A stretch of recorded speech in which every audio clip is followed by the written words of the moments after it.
নারায়ণগঞ্জের গলাচিপা মহল্লায় নির্মাণাধীন নকশা বহির্ভূত কয়েকটি ভবন উচ্ছেদে অভিযান চালাচ্ছে রাজুক। সেখানে আছেন সহকর্মী হাবিবুর রহমান, যুক্ত হচ্ছে তার সাথে।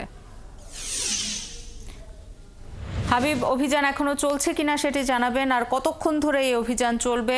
কতগুলো ভবনের বিরুদ্ধে অভিযোগ পাওয়া গেছে?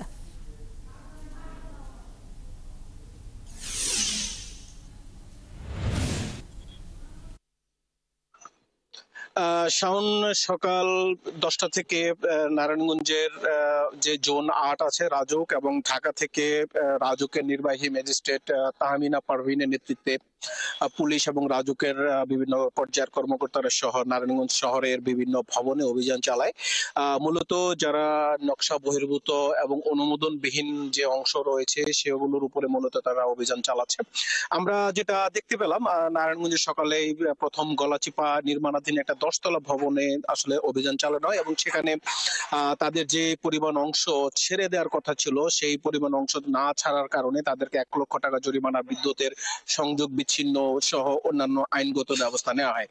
মূলত রাজুক যে কাজটা করছে সেটা হচ্ছে যে নারায়ণগঞ্জের রাজুকের যেসব অনুমোদন নিয়ে যেসব বিল্ডিং গুলো হচ্ছে, প্রায়শই দেখা যায় যে সেটা অনুমোদনের বাহিরে নেওয়ার পরে একটা অংশ অনুমোদন বহির্ভূত নকশা আসলে তারা করে থাকে।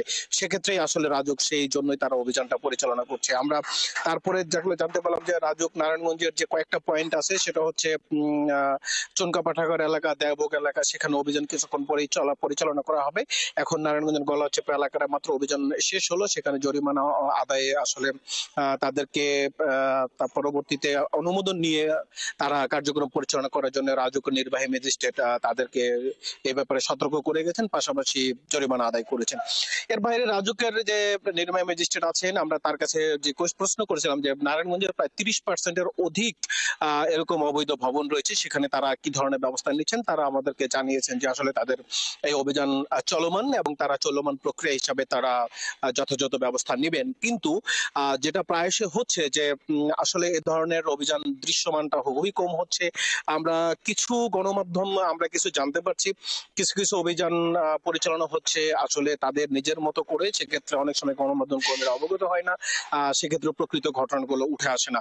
যদিও আমরা এখানে এসে অনেক ধরনের তথ্য পেয়েছি, যে তথ্যগুলো আসলে রাজুকের কর্তৃপক্ষ অথরাইজ অফিসারকে আমরা প্রশ্ন করার পরিপ্রেক্ষিতে তিনি বললেন যে আসলে তাদের মধ্যে কিছুটা ভিতরে অভ্যন্তরীণ কিছু সমস্যা থাকলেও এখন পরবর্তী সময়ে তাদের আর সমস্যা নেই, তারা আসলে পেশাদারিত্বের ভিত্তি তারা এখন তাদের কার্যক্রম পরিচালনা করছেন। শাওন আমাদেরকে এমনটা চালিয়েছেন, এবং তাদের এই অভিযান অব্যাহত থাকবে। যে কোনো অবৈধ স্থাপনা এবং যে কোনো নকশা বহির্ভূত কাজের ক্ষেত্রে রাজুক অত্যন্ত কঠোর অবস্থানে বলে আমাদেরকে জানিয়েছে। শাওন, খবর রাখতে থাকুন, নিশ্চয়ই এরপরে আরো তথ্যের জন্য আপনার কাছে ফিরবো। আমাদের সাথে যুক্ত হয়েছিলেন সহকর্মী হাবিবুর রহমান।